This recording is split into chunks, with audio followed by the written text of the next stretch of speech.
Good morning. Welcome to Market Monday for October 21st, 2024.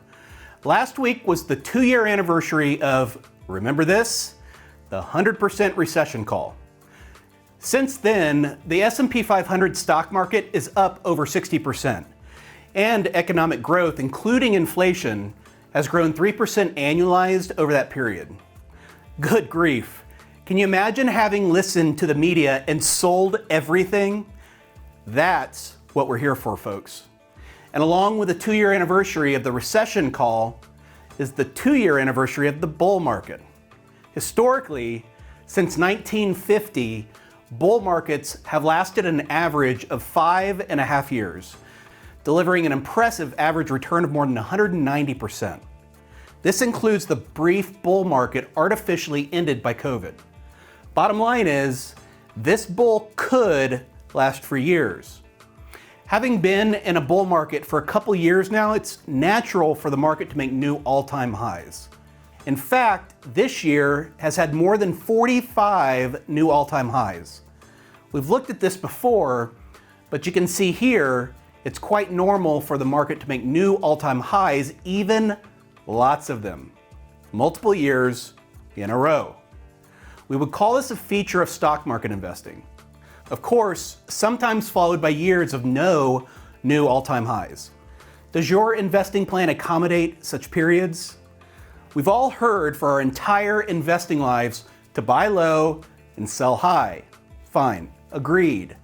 But do all-time highs mean a crash is around the corner? Turns out investing at all-time highs is actually better than other times. The market is trending in nature, not linear.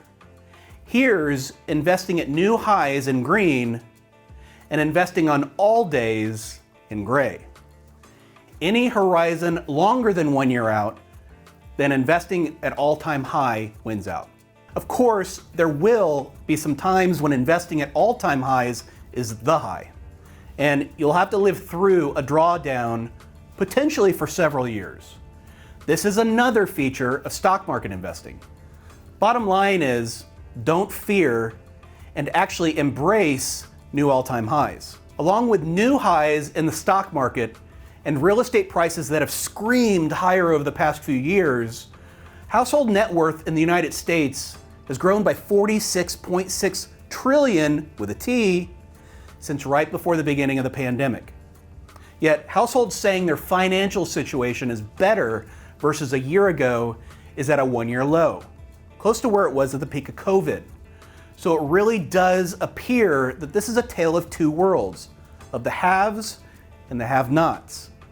In fact, according to the New York Fed's survey of consumer expectations, the average probability of missing a debt payment hit the highest level since the onset of the pandemic. For those making over $100,000, it was the highest delinquency probability since September 2014.